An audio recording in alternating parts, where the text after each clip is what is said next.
के भक्त ने तहस नहस कर दिया। भगवान भोलेनाथ गए और वहां आराम से विराजमान है, परिकरों ने नष्ट कर दिया, यज्ञ भस्म हो गया। अंत में देवता सबके साथ सबने भोलेनाथ की स्तुति की। भगवान भोलेनाथ की स्तुति से भगवान भोलेनाथ छने रुष्टा छने तुष्टा रुष्टा तुष्टा छने छने, इस प्रकार भगवान भोलेनाथ संतुष्ट हो गए कि यज्ञ में जो बची हुई सामग्री है उन सामग्री से आपका ही पूजन होगा।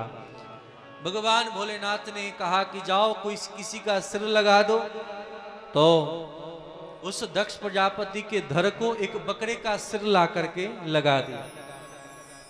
बकरे का सिर लगा दिया और बकरे का सिर जैसे ही लगा तो भों भों करते हुए भगवान की स्तुति करने लगा। भगवान भोलेनाथ की स्तुति करने लगा। कैसे करते हैं? भगवान भोलेनाथ की अगर स्तुति बकरा करे तो कैसा करेगा? तो वैसा ही बम बम भोले करके वैसा ध्वनि निकलता है। जिस ध्वनि को भोलेनाथ ने सुना तो जोर से ठहाका लगा दी, बोलिए शंकर भगवान की जय हो। तो किसी प्रांत विशेष में भोलेनाथ को प्रसन्न करने के लिए ऐसा आवाज निकाला जाता, वैसा आवाज निकाल करके भोलेनाथ को प्रसन्न किया जाता है। हमारे मिश्रा जी सुना सकते हैं वैसा ध्वनि बोल करके कैसे भोलेनाथ को प्रसन्न किया जाए। सुनाएंगे भोलेनाथ को कैसे प्रसन्न करते हैं? थोड़ा मुंह बजा करके मैक लिया जाए। आइए आइए आइए, एक बार सुना दें, सबको सुनाना चाहिए, बहुत गौरव की बात है।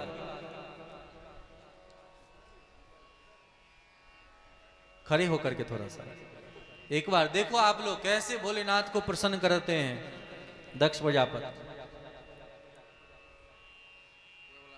हाँ, एक आदमी मैक पकड़ लीजिए और दिखा रहे हैं। मैक पकड़िए एक आदमी आगे से इधर घूम करके। हाँ ठीक ठीक ठीक है, ये था ना मतलब। अरे नहीं, मैं मिस कर रहा हूँ,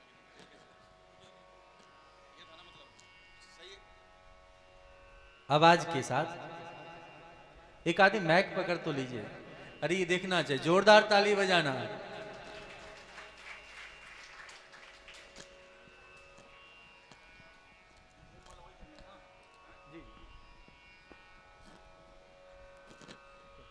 जी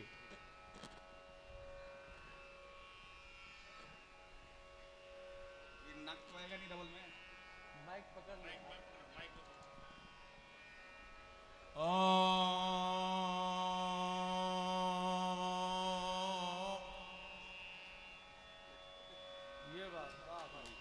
जोरदार ताली हो जाए।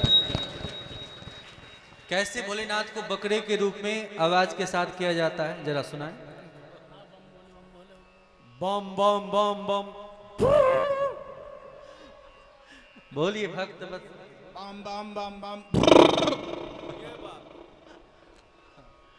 बहुत अच्छा, मिश्रा जी के लिए जोरदार ताली हो जाए। प्रयास सफल रहा। तो कहने का मतलब है बकरे के रूप में भोलेनाथ को रिझाया है, बोला है। भगवान भोलेनाथ प्रसन्न हो गए और प्रसन्न होकर के उन्होंने का आशीर्वाद दिया कि जाओ यज्ञ पूर्ण हो जाए। पुनः इसी प्रकार भगवान भोलेनाथ कृपालु हैं, कृपा करते हैं। यही सती महारानी अगले जन्म में, ध्यान दें गंभीरता से, भगवान भोलेनाथ को प्राप्त करने के लिए वही सती महारानी पुनः हिमालय राज के यहाँ पुत्री रूप में जन्म लेती हैं। और जन्म लेकर के जैसे ही नारद जी महाराज के माध्यम से पता चलता है कि भोलेनाथ को प्राप्त करना कितना कठिन काम है, उस काम को समझने के लिए हिमालय में जाकर तपस्या करती हैं। सप्त ऋषि सब आकर के इनकी परीक्षा लेते हैं और समय पाकर के भोलेनाथ भी आते हैं त्रयोदशी आदि का व्रत करके। ध्यान देना, जिस कन्या का शादी ब्याह ना होता हो वह कन्या अगर पार्वती मंगल का पाठ करे अथवा भोलेनाथ और पार्वती जी के सहित अगर इनकी स्तुति का कोई पाठ करता है तो ब्याह जल्दी हो जाता है। ध्यान देना, पार्वती मंगल का पाठ ऐसी कन्याओं को जरूर करके करना चाहिए। तो भगवान भोलेनाथ ने आज कामदेव को भस्म कर दिया। सभी देवी देवता चाहते हैं कि भगवान भोलेनाथ का ब्याह हो, इसीलिए भगवान भोलेनाथ के पास गए। बोलिए भक्त वत्सल भगवान की।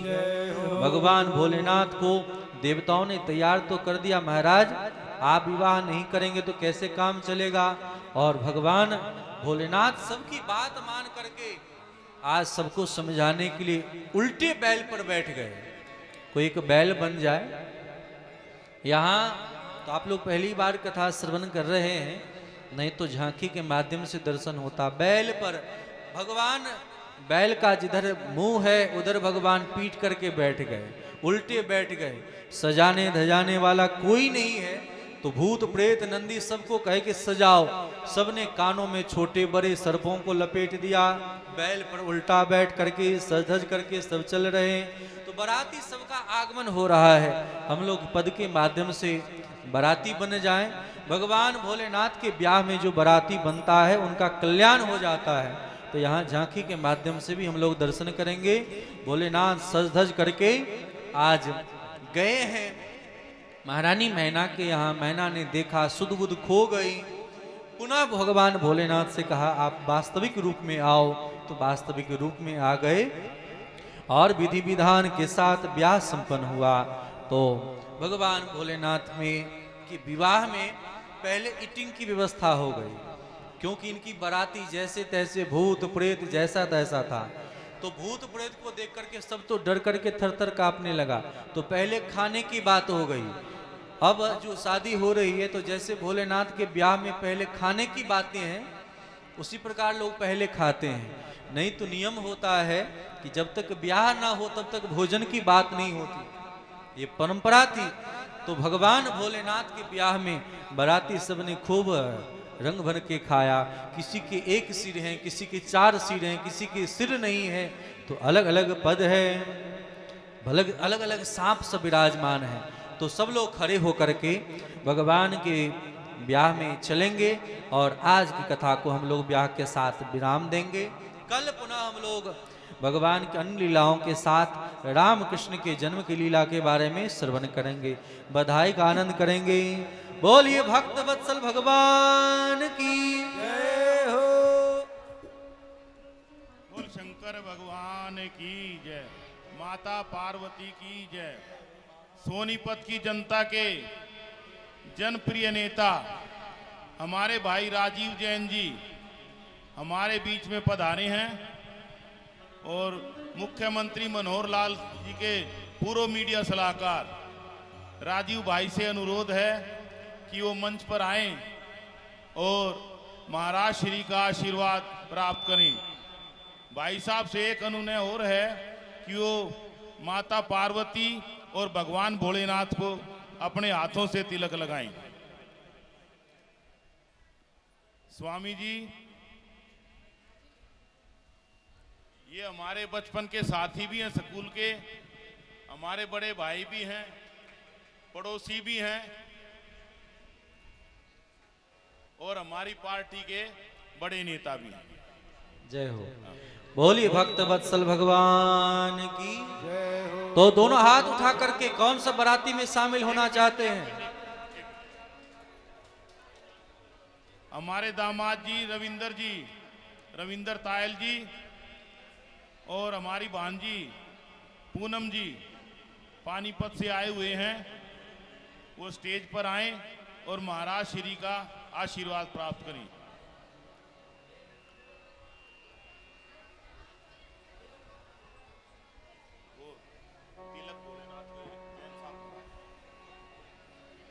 भगवान भोलेनाथ को सजाया जा रहा है।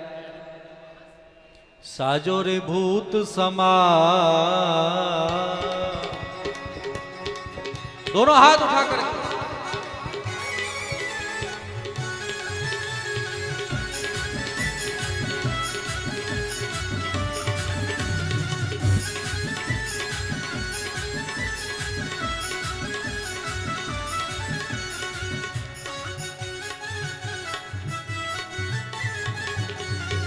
साजो रे भूत समान बम भोला आज दुल्हा बने।